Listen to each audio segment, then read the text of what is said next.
Halo teman-teman, welcome to my channel. Jadi hari ini sebelum saya mulai channel saya kepengen kasih lihat sama kalian dulu sesuatu yang selalu kalian tanyakan kepada saya, oke? Jadi inilah dia mata saya buat kalian yang selalu bertanya, kok matanya miring? Kok matanya miring ke sebelah? Kok mukanya miring sebelah? Yang muka miring itu saya sudah pernah bilang bahwa itu adalah efek dari cheekbone reduction saya. Dan inilah mata saya. Kalau kalian lihat secara langsung itu nggak miring-miring banget, tetapi kalau biar bagaimanapun kadang kita itu nggak ada namanya manusia yang 100% wajahnya sama, kanan dan kiri gitu loh. Apalagi saya kalau tidur suka di bagian yang sini lebih banyak gitu. So this is my eyes. Hmm,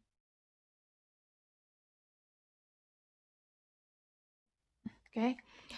Dan, kalau aku ngomong memang dari sananya itu alis sini tuh lebih suka terangkat gitu loh, karena memang kebiasaan saya gitu kan, biasa ada orang seperti gitu kan. Jadi kayak kalau ngomong bibirnya miring-miring atau apa, itu kayak gitu saya. Jadi kalau ngomong bibirnya kadang suka miring sama alisnya suka naik sebelah gitu. That's just how I am. Oke teman-teman, kita langsung masuk ke topik yang hari ini saya kepengen ceritakan sama kalian, yaitu mengenai oplas apa sih yang sebenarnya dilakukan oleh Park Min Young dari yang ini, akhirnya dia bisa menjadi yang ini. Oke teman-teman, nggak lama-lama lagi kita langsung mulai dari yang pertama. Oke, jadi yang pertama kalian bisa lihat seperti wajahnya yang ini, dia itu melakukan prosedur yang sama seperti yang dulu saya lakukan waktu saya punya wajah yang bulat seperti ini. Oke, jadi yang pertama-tama tentu saja Park Min Young harus melakukan face liposuction, yaitu sedot lemak wajah. Jadi di sini seperti yang kalian lihat di sini, mukanya agak cabi, terus habis itu di sini, lalu kemudian di double chin-nya dia gitu. Jadi 3 area yang harus disedot sama dia. Lalu kemudian yang berikut yang harus dia lakukan yaitu adalah buccal fat removal. Jadi buccal fat removal itu adalah mengeluarkan lemak dari dalam pipi, dari sini. Hah? Hah? Lalu kemudian dijahit gitu ya. Nah, buccal fat removal itu teman-teman besarnya cuma segini besar ya. Dan buccal fat removal ini kalau sudah diambil itu tidak bisa tumbuh lagi. Jadi biarpun kamu mau naik berat badan sampai 10 kilo, 20 kilo, buccal fat removal sekali itu sudah hilang, itu tuh tidak akan kembali lagi. Berbeda dengan face liposuction. Waktu lemaknya disedot, lalu kemudian misalnya dia naik berat badan sampai 10 kilo, 20 kilo, itu wajahnya bisa menjadi cabi lagi. Lalu yang berikut yang dia lakukan adalah face contouring. Nah, teman-teman perlu kalian ketahui bahwa Park Min Young sendiri sudah ngaku bahwa dia itu melakukan oplas dan dia sudah ngaku bilang dia melakukan face contouring. Teman-teman, dari wajah yang bulat seperti ini menjadi wajah yang tirus seperti ini, maka Park Min Young itu harus melakukan face contouring 3 area. Jadi face contouring yang dilakukan sama Park Min Young yaitu adalah cheekbone, jadi dia potong cheekbone-nya, lalu kemudian dia melakukan operasi V-line. V-line itu apa? Yaitu potong rahang, terus habis itu dikikis, habis itu dagunya dipotong juga. Nah, teman-teman, seperti yang kalian bisa lihat di foto yang ini, jadi dagunya Park Min Young itu agak maju ke depan. Ini tuh jadi dia osteotomi dulu, dipotong dulu dagunya, lalu kemudian dagu yang di bawah ini dimajuin ke depan gitu loh. Makanya hasilnya Park Min Young itu natural banget. Makanya juga di waktu tentang chin implant ya, waktu tentang video chin implant yang di videonya artis Vivi yang ini. Nah, di sini aku ada bilang, untuk bikin dagu itu ada 3 cara. Yang pertama itu adalah filler, tetapi saya nggak saranin filler. Kenapa? Satu, karena filler itu harus di touch up selalu setiap 6 bulan gitu loh. Jadi 6 bulan suntik lagi, 6 bulan suntik lagi. Jadi kan mahal, terus habis itu tidak permanen. Dan yang kemudian adalah bahwa filler bisa berpindah tempat alias bisa bermigrasi. Jadi setelah disuntik di sini, fillernya itu lama-lama nanti bisa turun ke sini gitu. Jadi saya nggak saranin untuk bikin dagu itu bikin filler. Yang kedua, cara untuk bikin dagu adalah dengan chin implant. Dan seperti yang sudah saya jelaskan di videonya artis Vivi, bahwa kita harus sangat berhati-hati dengan chin implant. Chin implant yang salah size, salah tempat ya, bisa bikin dagu kita itu terlihat lebih besar, bisa membuat dagu kita itu terlihat tidak natural gitu loh. Jadi sebenarnya untuk bikin dagu yang paling natural, yang paling bagus itu sebenarnya adalah dengan operasi kontur wajah, yaitu dengan melakukan mini V-line atau V-line gitu. Nah, jadi dagunya yang dipotong gitu teman-teman. Akan tetapi masalahnya adalah mahal gitu, dan karena ini merupakan face contouring alias potong tulang, ini tuh merupakan oplas yang besar gitu loh. Jadi kadang kalau orang bilang aku nggak mau oplas sampai potong tulang, ya udah chin implant aja. Tapi kalian harus selalu tahu kalau misalnya bikin chin implant akan selalu ada resiko implant kegedean. Jadi kalian benar-benar harus berhati-hati. Jadi kalau misalnya mau bikin chin implant harus tanya sama dokter, dokter yang dipakai nih size-nya yang mana dokter gitu lah. Aku mau lihat. Terus habis itu kamu taruhnya di mana dokter? Kamu taruhnya di sini apa kamu taruhnya di sini gitu. Dan kemudian dokter kamu itu dengan cara di scrub atau dijahit ke otot gitu loh. Jadi harus selalu tanya sama dokter gitu. Jangan sampai nanti waktu sudah dipasangnya itu di depan sini dan kemudian kegedean gitu. Jadi kayak Siwon. Tapi Siwon ini mukanya nggak dioplas ya. Ini tuh muka alami gitu. Nah, teman-teman, pada prosedur face contouring-nya Park Min Young, kalian bisa lihat hasil wajahnya yang seperti ini ya. Jadi wajahnya ini seperti punyanya saya. Jadi di bagian sini lebih kecil, di bagian sini lebih besar sedikit gitu. Kenapa sih bisa seperti ini, teman-teman? Aku mau kasih tahu dulu sama kalian. Yang pertama-tama yang harus kalian ketahui bahwa tidak ada manusia di dunia ini yang sebelah kanan kirinya itu seimbang semuanya dari atas sampai bawah sama besar 100% gitu. Tidak ada. Jadi meskipun ada orang yang misalnya dia kanan kirinya sama besar gitu ya di bagian wajah, tapi mungkin di bagian tangannya ada yang besar sebelah, kecil sebelah gitu kan, mungkin di bagian perutnya atau telinganya gitu. Jadi tidak ada satu orang pun itu di dunia ini yang kanan kirinya itu sama besar. Itu yang pertama yang harus kalian ketahui. Terus yang kedua, adalah tulang wajahnya kita dari sananya gitu. Dari sananya tulang wajahnya itu Park Min Young dan juga mungkin tulang wajahnya aku ya tidak sama besar kanan dan kiri gitu. Tapi itu adalah hal yang sangat biasa, teman-teman. Jadi janganlah kalian kayak ini gagal oplas nih, kanan kiri nggak sama gitu ya. Kalian harus mengerti, nanti aku akan jelasin di video yang lain apa sih bedanya gagal oplas dengan apa sih bedanya dengan oplas yang memang sudah maksimal dan tapi kanan kirinya itu nggak bisa seimbang. Kayak misalnya mata saya ini udah maksimal tapi kanan kirinya nggak bisa seimbang karena memang udah dari tulangnya gitu. Dan yang berikut adalah karena di wajah saya yang di bagian kiri sini itu ada terjadi pembengkakan permanen gitu. Nah bisa jadi ya yang ketiga kenapa wajahnya Park Min Young itu juga besar sebelah kayak wajahnya saya ini. Jadi ini lebih besar daripada yang ini, itu bisa jadi karena yang di bagian sini juga punyanya dia itu terjadi pembengkakan permanen. We never know, ada 3 option yang tadi aku sudah jelaskan itu gitu ya. Dan sekali lagi, tidak ada orang yang 100% sempurna gitu. Lalu teman-teman yang kalian harus ingat juga, yang harus ketahui bahwa kenapa sih bisa wajahnya Park Min Young itu benar-benar sangat tirus gitu ya, sangat tirus sekali kayak nggak ada lemaknya. Kalian harus tahu tinggi badannya dia berapa, berat badannya berapa gitu. Dia mungkin tingginya itu 168, sedangkan beratnya itu cuman 48 kilo. Like super skinny. Jadi di wajahnya, di badannya itu nggak ada lemaknya gitu loh. Makanya dia itu mukanya bisa sampai kayak gini, ya benar-benar yang kayak nggak ada lemak. Itu karena dia sangat-sangat kurus. Dan kalian harus tahu bahwa orang-orang Korea itu untuk bisa kurus seperti itu, mereka itu menjalani diet gila-gilaan. Yang kadang itu cuma makan timun 2 biji sehari, cuma makan salad. Aduh my god, nggak bisa, gitu. Ya, jadi kayak aku gini, muka aku masih cabi karena aku sekarang 57 kilo. Oh my god, aku kayak beda 10 kilo dari dia gitu loh. Kalau mungkin aku turun 10 kilo, mungkin wajahku bisa tirus kayak gitu. Tapi sanggupkah aku turun sampai 10 kilo? Like, I can't do that, I can't gitu. Jadi ya teman-teman, kalau misalnya kalian punya goal juga kepengen wajah sampai setirus kayak Park Min Young gitu, itu adalah kalian juga harus kurus badannya. Kalian tuh bener-bener lemaknya tuh harus bener-bener nggak ada, harus bener-bener ceking badannya gitu loh. And can you do that? I don't think so. Oke, yang berikut adalah mata. Teman-teman, kalian bisa lihat matanya Park Min Young yang pertama itu dia sipit ya. Dan kemudian matanya itu agak sayu. Nah, teman-teman, kalau matanya seperti ini, itu tuh bukan dilakukan double eyelid. Jadi bukan di double eyelid kayak gini. Tetapi ada yang namanya ptosis correction. Apa sih ptosis correction itu, teman-teman? Ptosis correction itu adalah ikat otot mata. Nah, jadi otot matanya yang di bagian dalam ini diikat. Gimana caranya insisinya? Jadi sisinya itu dari sini, jadi dibikin eyelid, baru jadi dibuka gitu kan, terus habis itu ototnya diikat di dalam, lalu kemudian dibuatin eyelid. Jadi kalau kalian yang melakukan ptosis correction, itu sudah satu kaligus dengan double eyelid gitu. Lalu kemudian kalian bisa lihat di sini matanya ini gede ya gitu. Jadi dia itu buka juga sudut depan dan kemudian sudut di belakang dan juga sudut di bawah. Mengenai buka sudut, kalian tuh jangan berpikir bahwa wah nanti dibukanya gede banget gitu loh. Enggak. Pada saat buka sudut itu juga ada maksimalnya. Maksimalnya seberapa besar yang bisa dibuka gitu loh. Jadi kayak gini matanya kita. Ini kalau kalian bisa lihat di mata saya, ini kan ada garis kan. Ini tuh adalah bekas dari mata saya yang lama gitu. Jadi dulu tuh mata saya itu cuma sampai sini doang gitu. Jadi garis ini tuh bukan jahitan, tetapi ini tuh adalah tanda yang sudah bertahun-tahun gitu, yang sudah 36 tahun aku bawa, teman-teman. Jadi dia sampai bergaris gini, kalian bisa lihat di sini, aku kasih deket dikit. Ini kan ada garisnya sini kan. Ush. Ini ada garisnya sini. Nah, ini cuma dibuka sedikit sekali. Dan itu sudah yang paling maksimal. Jadi yang dibuka itu cuma 1 mm gitu. 1 mm di depan, 1 mm di belakang gitu. Jadi sebenarnya kalau buka mata itu nggak bilang kayak sampai dibuka 1 cm gitu loh. Kanan 1 cm, kiri 1 cm. Nggak seperti itu, teman-teman. Tapi yang bukanya itu bener-bener cuma sedikit sekali, tetapi bisa memberikan hasil yang sangat dramatis gitu. Jadi kayak gini. Tere, gitu. Jadi untuk mata, Park Min Young melakukan ptosis correction, epikantoplasti, dan dual kantoplasti alias buka belakang dan buka bawah. Yang berikut yang pastinya kalian selalu mengagumi salah satu bagian dari Park Min Young itu adalah hidungnya dia, tentu saja dong. Jadi hidungnya dia ini seperti yang ini yang before. Lalu kemudian ini yang after. Teman-teman, apa yang dia lakukan? Yang pertama itu adalah dia pakai implan. Implannya itu kentara banget adalah both implan karena hidungnya itu lebih ramping ya, ramping gitu ya. Dan di Korea itu biasanya pada umumnya mereka itu sudah pakai both implan. Tapi kalian harus berhati-hati dengan both implan karena ada both implan yang sembarang dipasang nanti bisa goyang-goyang gitu. Nah ini both implan. Lalu kemudian kalian bisa lihat di bawah hidungnya sini. Jadi di foto yang lama ini dia nggak punya septum. Jadi septumnya agak naik sedikit gini. Nggak bilang naik banget tapi agak naik dikit ya. Lalu di foto after ya itu kan ada septumnya. Jadi itu pakai septum extension. Septum extension itu apa sih? Septum extension itu adalah tulang rawan ataupun tip plasti yang diambil dari tulang kuping, tulang rawan kuping atau dari dalam tulang hidungnya sendiri gitu loh. Jadi kadang itu dokter lihat dulu gitu loh. Kalau misalnya ternyata pas dibuka, oh tulang hidungnya di dalam bisa dipakai nih gitu ya, udah dipakai aja gitu.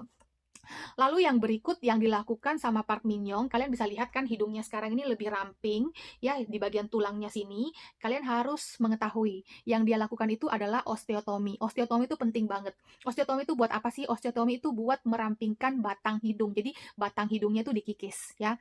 Habis dikikis, lalu kemudian dipasangin implan. Jadi kalian harus tahu ya teman-teman, hidung yang menjalani prosedur osteotomi itu nanti setelah oplas itu akan lebih bengkak daripada hidung yang tidak bikin osteotomi gitu.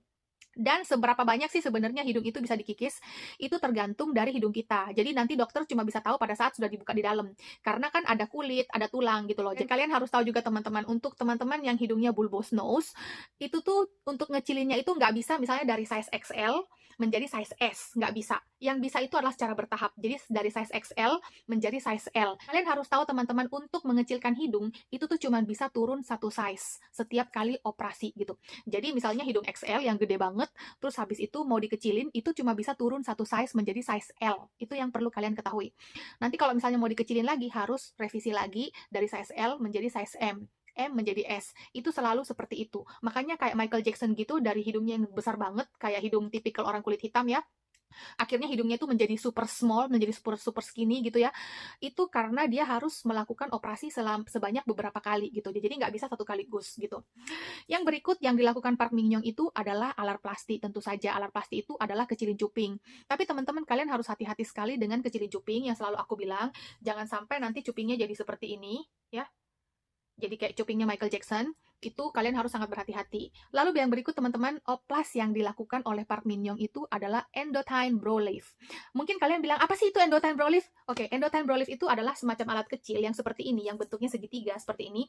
Lalu kemudian dimasukin di atas jidatnya kita ini. Posisinya itu di sini 1, 2, 3, 4. Nah, endothine ini fungsinya adalah untuk menarik jidat. Jadi nanti jidatnya ditarik seperti ini gitu ya. Jadi jidatnya bisa lebih lebar dan matanya juga bisa lebih cerah gitu, seperti yang kalian bisa lihat, matanya jadi lebih cerah ya, karena itu semuanya endothine brow lift gitu. Teman-teman, misalnya kalian bertanya-tanya ya, endothine brow lift itu efeknya seperti apa sih? Nah, kalian bisa bikin seperti ini dahinya kalian, lalu kalian bisa angkat matanya, angkat yang bagian tangan sini gini, angkat, dan kalian bisa lihat. Nah, jadi kalian bisa lihat di sini, endothine brow lift ini tuh bisa bikin selain jidatnya kita keangkat, alis juga keangkat ya, mata juga jadi kelihatan lebih besar, lebih cerah, lalu kemudian kita itu menjadi lebih muda gitu. Biasa kan kalau yang udah berumur juga ada kerutannya di sini ya, ini tuh bisa di endothine brow lift seperti ini. Nah, gitu. Teman-teman, endothine brow lift ini sendiri tuh bisa tahan 5-7 tahun. Dan alat segitiga yang ditaruh di sini itu nanti lama-lama bisa melted. Jadi dia bisa mencair gitu loh. Jadi dia seperti tarik benang bahannya, tetapi dia bukan tarik benang gitu. Apa sih pentingnya bikin endothine brow lift? Nah, kalian harus tahu bahwa di wajahnya kita ini, untuk mengukur apakah wajah saya ini udah proporsional atau belum, ada yang namanya golden ratio. Nah, kalian bisa lihat di fotonya Park Min Young yang sebelum oplas, kalian bisa lihat ini aku udah peta-petain. Jadi jarak dari sini, ini namanya golden ratio ya. Jadi golden ratio itu harus 1:1:1, alias dari jidat ke hidung, terus habis itu ke mulut, itu tuh tingginya harus sama gitu. Sedangkan di foto before-nya dia, dari bagian bawah ke tengah, terus habis itu ke atas sini, di bagian sininya itu lebih pendek. Jadi untuk meninggikan jidatnya dia, untuk bikin golden ratio-nya 1:1:1, dia butuh endothine. Jadi supaya jidatnya dia menjadi lebih tinggi, seperti yang ini. Jadi yang ini udah 1:1:1 ya, seperti yang di sini, itu butuh endothine. Jadi endothine itu buat ngangkat dan untuk kasih kelihatan lebih lebar, kasih kelihatan wajahnya jadi lebih cerah, lebih mudah gitu ya. Itulah fungsinya endothine. Nah teman-teman, endothine ini sendiri ada beberapa efek sampingnya setelah dipasang ya, yaitu salah satunya kita jadi suka pusing gitu ya, agak suka pusing selama mungkin beberapa bulan, lalu kemudian bisa bikin mual-mual gitu, kayak muntah-muntah gitu ya, karena bagaimanapun itu kan dipasang di atas kepala sini ya, jadi mungkin ya kayak berefek lah gitu, kayak pusing-pusing, mual-mual, muntah-muntah gitu loh. Jadi buat kalian yang nantinya misalnya kalian mau pakai Endotyne, kalian mau pasang Endotyne dan kalian bilang, "Aduh kok aku jadi pusing-pusing sih?" Kalian harus tahu bahwa itu adalah salah satu efek dari pasang Endotyne gitu. Lalu yang berikut adalah tentu saja kulit wajahnya. Seperti yang kalian bisa lihat, kulit wajahnya Park Min Young itu benar-benar kencang banget ya, yang sampai kayak nggak ada lipatan-lipatan di sininya gitu. Mungkin kalian bertanya-tanya apakah dia facelift ya? Karena soalnya dia kan sudah sedot lemak, dia sudah potong tulang. Teman-teman, di sini saya akan kasih tahu sama kalian rahasianya orang Korea. Kenapa mukanya mereka tuh kencang paripurna gitu loh.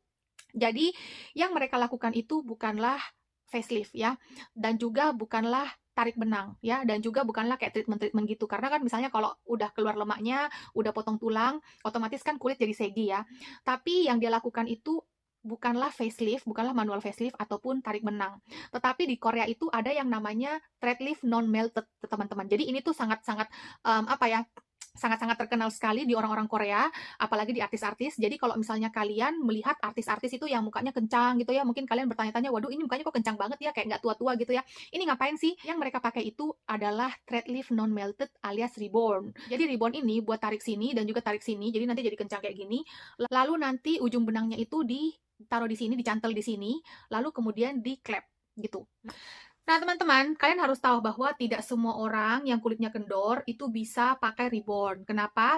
Contohnya kayak saya. Untuk orang yang kayak saya gini, yang dulu kulit wajah saya itu sangat kendor seperti ini, itu tidak cocok pakai reborn. Kenapa? Karena kalian tahu bahwa kulit kendor itu tuh ada kulitnya yang lebih kan gitu.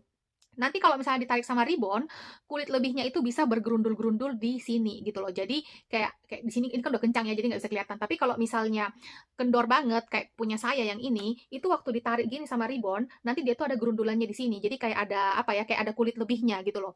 Jadi kalau misalnya orang yang kulitnya udah kendor kayak punya saya gini, itu yang harus dilakukan tidak lain dan tidak bukan jalan satu-satunya hanyalah dengan smash full face lifting gitu. Jadi reborn ini cocok untuk orang-orang yang kulitnya udah kendor tetapi nggak terlalu kendor. Mengerti nggak sih teman-teman? Jadi kan kadang ada tuh ya, kulit kita ini nggak terlalu kendor tetapi udah kendor gitu. Jadi kendor tipis-tipis. Nah contohnya ini kan wajah aku masih dalam posisi bengkak ya teman-teman ya, masih 2,5 bulan post surgery aku, jadi masih agak bengkak gitu. Nah tapi di sini aku bisa jadiin contoh. Nah karena ini masih bengkak, ini kalian bisa lihat ini ada sedikit di sini ya. Nah mari kita perumpamakan kalau misalnya wajah saya ini adalah wajah normal, bukan wajah yang bengkak habis oplas ya. Nah, kalau wajah kayak gini gitu ya, mau dipasangin sama reborn itu bisa. Jadi ditarik seperti ini, jadi nanti hasilnya dia seperti ini. Dan juga seperti ini. Nah, jadi reborn itu cuma cocok untuk orang-orang yang wajahnya kendor tipis-tipis. Itu yang pertama. Yang kedua, reborn itu cocok untuk orang yang sudah melakukan smash full lifting, kayak punya saya gini, tetapi dia nggak terlalu puas dengan hasil smash full liftingnya gitu. Karena aku ada terima juga beberapa orang yang bikin facelift di tempat lain, terus habis itu dia bilang aku kurang puas dengan faceliftnya aku karena masih agak kendor tipis-tipis gitu loh kan.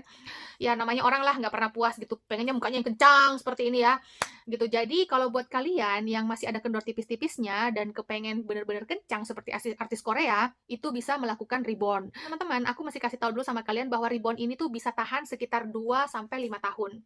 Kenapa bisa seperti itu? Jadi gini, reborn itu ya teman-teman, kalau misalnya dia sudah agak kendor, misalnya setelah 2 tahun kemudian dia kembali lagi kendor kayak gini gitu, di bagian klep atasnya sini tuh bisa dibuka, terus benangnya itu bisa ditarik lagi, jadi dia kencang lagi, kemudian klepnya ditutup lagi. Nah, penarikan itu cuma bisa 1 kali. Jadi nanti itu bisa tahan another 2 tahun lagi gitu loh. Jadi totalnya sekitar 4-5 tahun tergantung gimana kita merawat kulit kita, gimana kita sehari-hari gitu loh, kita skincare, kita ya jagalah dengan baik gitu ya. Nah, teman-teman, karena ini reborn, dia itu non melted. Jadi nanti setelah misalnya 4 atau 5 tahun setelah udah kendor gitu ya, dia nggak bisa dipakai lagi. Reborn itu karena nggak melted harus dikeluarkan. Gimana cara keluarinnya? Ya dari sini lagi, klep di kepala itu dibuka, lalu kemudian dicabutlah dia. Nah, kemudian setelah itu kan udah 5 tahun kemudian ya, kalau misalnya kalian mau melakukan facelift lagi, kalian bisa bikin reborn lagi gitu, kalau memang mau bikin reborn. Nah, teman-teman, kenapa sih sebenarnya artis Korea itu mereka lebih pilih reborn daripada facelift? Yang pertama, yaitu selain mukanya mereka itu nggak terlalu kendor, sedangkan facelift itu cuma bisa 3 kali seumur hidup. ya. Yang kedua adalah kalau misalnya mereka bikin thread lift yang melted alias tarik benang, itu tuh efeknya kan nggak jangka panjang ya teman-teman. Itu cuma 6 bulan gitu kan. Nah, di mana setelah habis kita tarik benang, itu kan ada tandanya di sini. Itu yang pertama buat mereka. Yang kedua itu adalah bengkak. Jadi mereka tuh nggak mungkin harus kayak bengkak setiap 6 bulan gitu kan. Jadi untuk menghindari hal itu, mereka bikinlah ribbon, karena ribbon itu bisa lebih tahan lama. Dan juga ribbon itu tariknya lebih kencang gitu loh. Karena seperti yang bisa kalian lihat yang ini, modelnya ribbon itu berbeda dengan tarik benang. Kalau tarik benang itu kan seperti ini ya, jadi dia tuh cuman kayak garis panjang, terus ada duri-durinya gitu. Sedangkan kalau ribbon yang ini, itu tuh kayak ada jaringnya di tengah gitu loh. Jadi plak gitu kebuka di sini, jadi dia bisa nariknya di sini, terus habis itu pas dikasih masuk dia nariknya sampai sini. Jadi dia tuh lebih lebar, nariknya segini dan juga nariknya segini gitu. Jadi makanya ribbon itu narik lebih kencang, lebih kuat, lebih tahan lama gitu. Nah, inilah dia rahasianya orang-orang Korea. Kenapa mereka bisa kulitnya tuh kencang paripurna gitu, karena ribbon itu gitu. Yang terakhir yang selalu aku bilang senjata terakhirnya setelah selesai oplas yaitu adalah fat graft. Tentu saja dia melakukan fat graft. Jadi dia itu bikin fat graft di jidat sini, lalu kemudian di sini ya. Lalu kemudian sedikit di dagunya dan di bibir. Nah, bibirnya Park Min Young ini ya teman-teman, kalau kalian lihat before sama after, itu tidak banyak perubahannya. Yang ada perubahannya itu cuma agak tebal dikit. Jadi bibirnya Park Min Young ini bukan filler ya, bukan filler tetapi adalah fat graft. Jadi fat graft itu diisi dikit aja di bibirnya biar bisa lebih plumpy, biar bisa lebih tebal dikit tapi tetap kelihatan natural. Karena bibir yang diisi filler itu hasilnya tuh 100% beda dengan bibir yang diisi fat graft. Jadi kalau yang diisi filler itu kadang kayak agak lebih kaku ya. Kalau diisi fat graft itu hasilnya lebih natural, lebih kayak bibir sendiri lah gitu. Oke teman-teman, sekian video edukasi oplas kita hari ini. Saya harap kalian bisa enjoy video ini dan kalian bisa mendapatkan informasi yang kalian butuhkan dari video ini. Bye-bye, thank you!